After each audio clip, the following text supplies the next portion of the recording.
Hello, I'm Lorena Julio from Argentina. It is a pleasure being part of this session on accessible art across the world.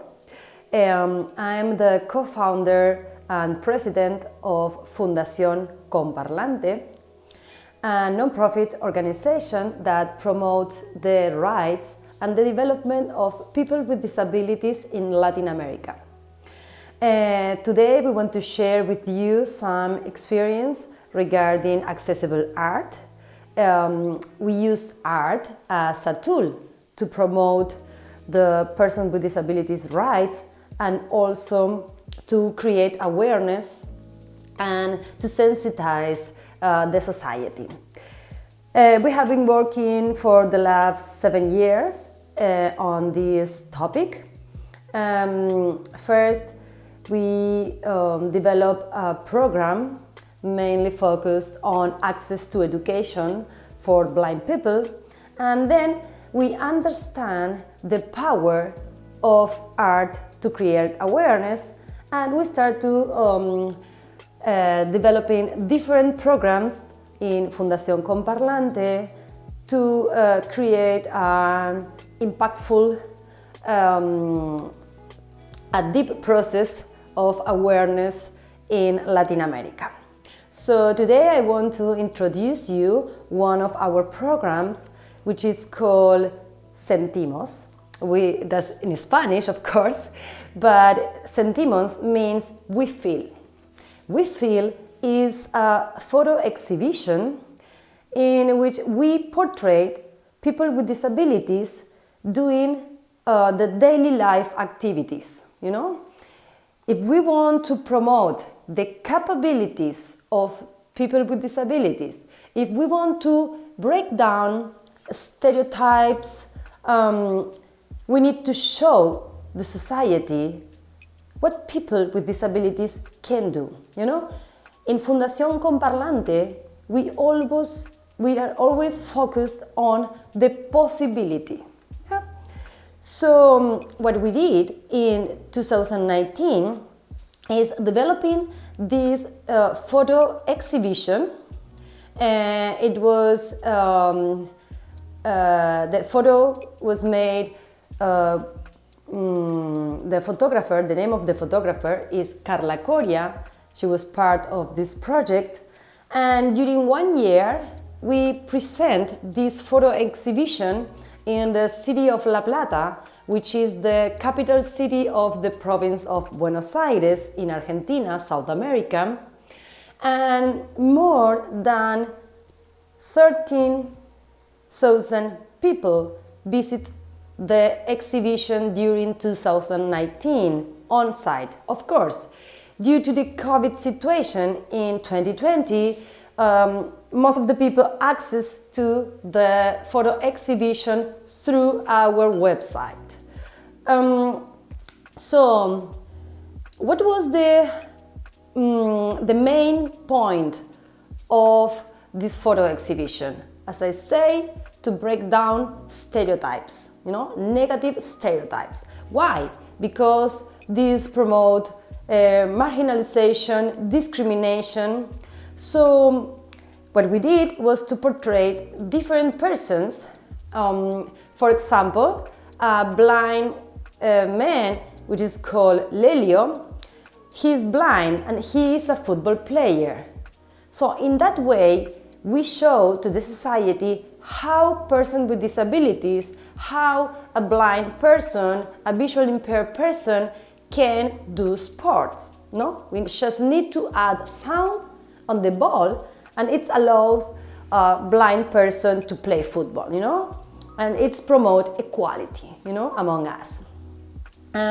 Also, Lelio is a teacher and he has a radio show. And most of the people ask, how can a blind person like being the leader of a radio show? And we say, why not? Of course he can. We have like different personalities participating at this photo exhibition. Again, we feel That's the main point of this photo exhibition. And at the same time, we add some characters, some tools. There are some characteristics on these photos that make this art accessible for all. How can we make a photo accessible for a blind person? What we did was to include a QR code, so like those who visit the exhibition can scan the QR code and access to audio description. So that was the way that we involve and we invite blind people to visit our photo exhibition. At the same time, on the top of the photo, it was included a braille description. So, like blind people can also read the description through braille.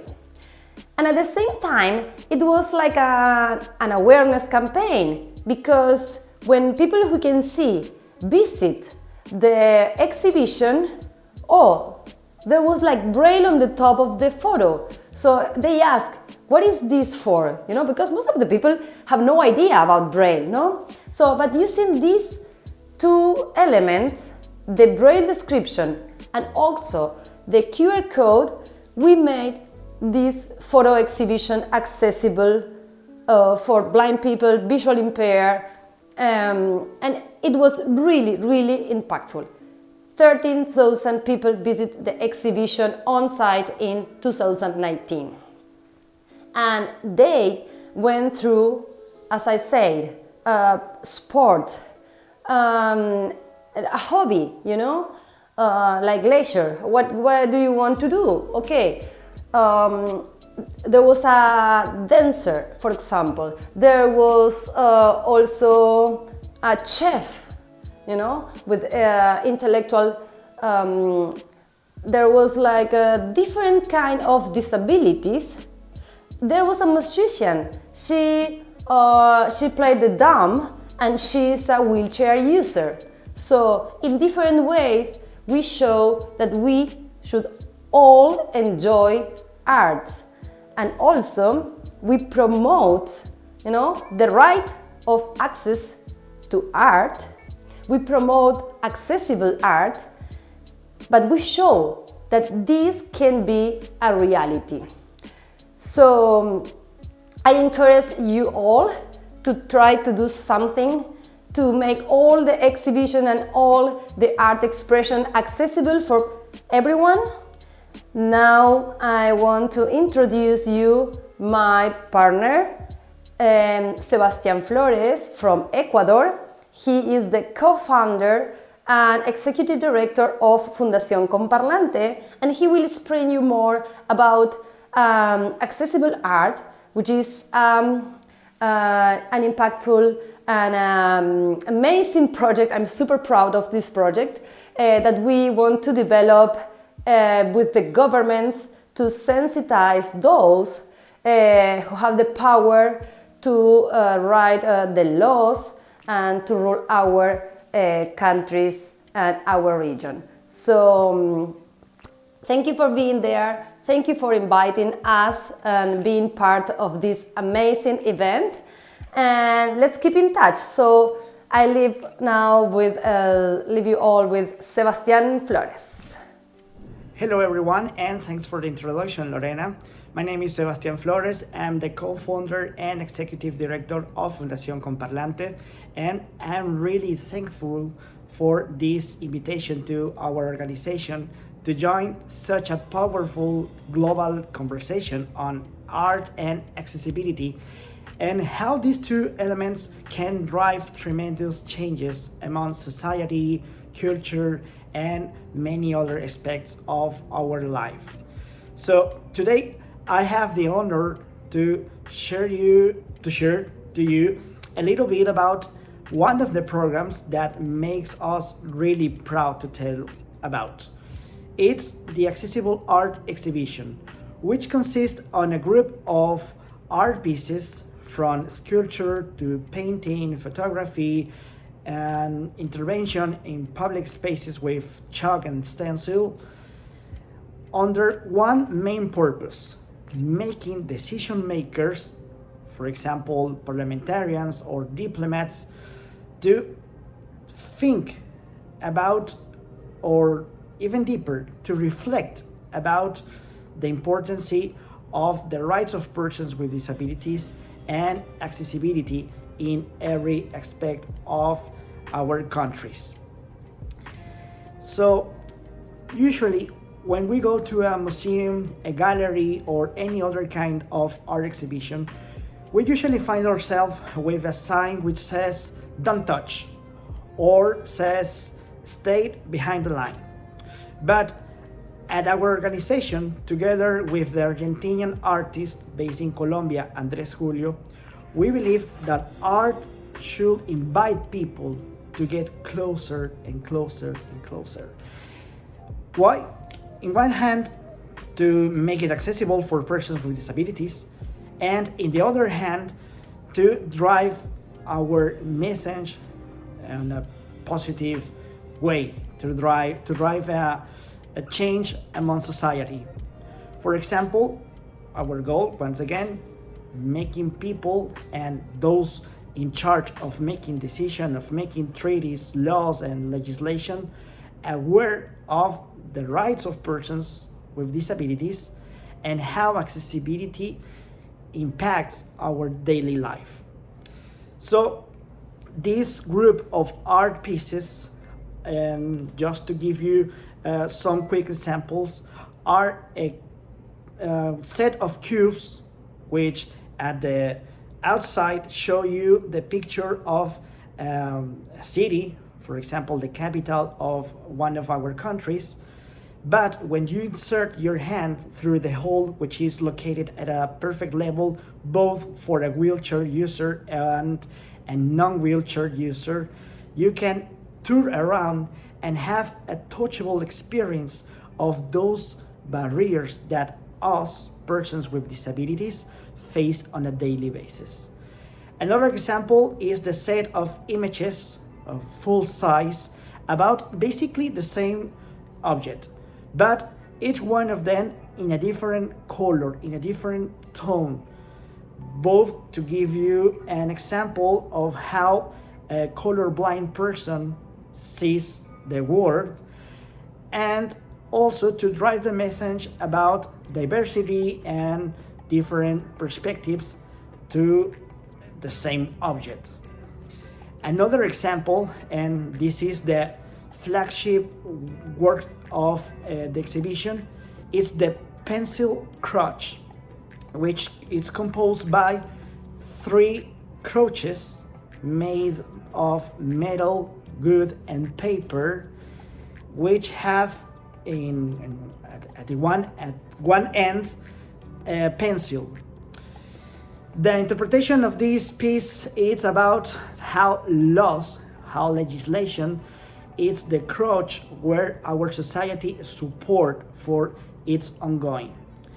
And the purpose of taking this exhibition to the decision-making places is to give parliamentarians, diplomats, a reflection time on what is going to be the impact of the law they are about to sign in the lives of citizens with some kind of disability and themselves, because accessibility is something which includes all at a certain time of the life.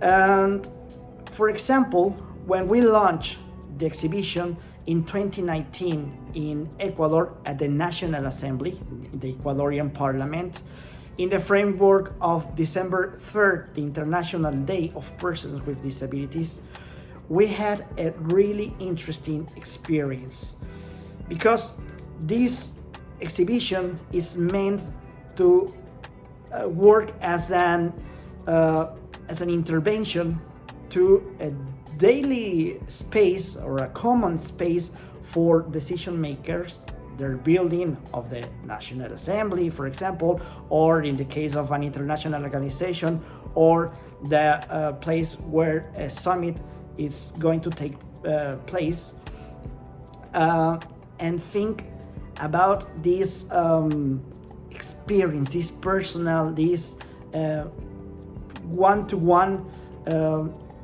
close-up of the barriers and the lack of accessibility, and how they can contribute to make a difference in that reality.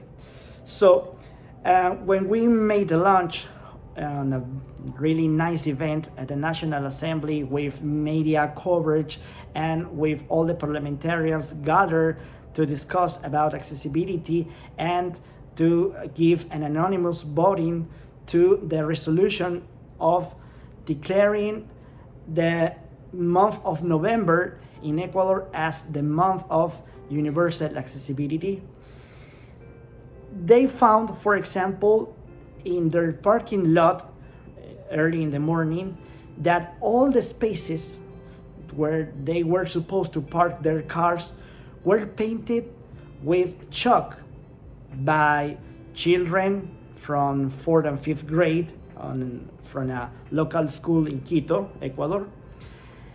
And each one of the parking places had the international symbol commonly used to reserve a parking space for persons with disabilities, but with a characteristic of this symbol to be not just in blue, as is the common or universal non-color under the medical perspective of disability, but in a whole diversity of colors, and with the very children working in that art installation. So for a certain time, regarding if it's one day, 1 week, or 1 month, for a short period of time, they felt what it feels to be displaced, what it feels when your rights are not respected, and when accessibility is not taken into account universally in the laws, in the urban designing, and in every aspect of our life.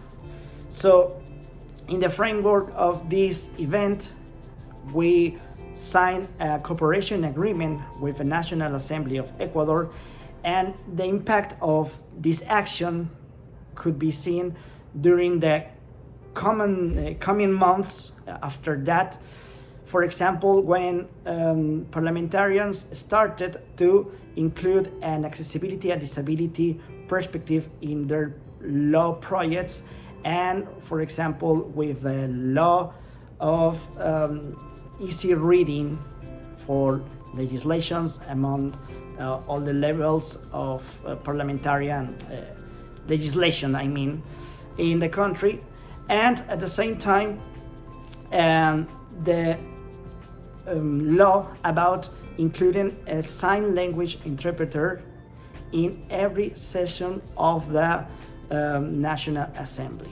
So this is just a few examples of how we create a combination of an art exhibition and an awareness raising campaign in a place such as this parliament.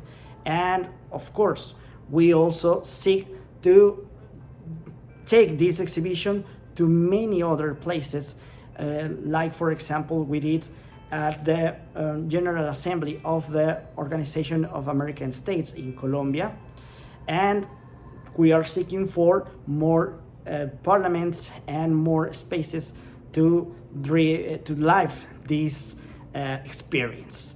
So last but not the least, I want to thank you once again and to invite you please to visit www.comparlante.com to learn more about our action and how you can join and support our mission of a better and accessible world for all.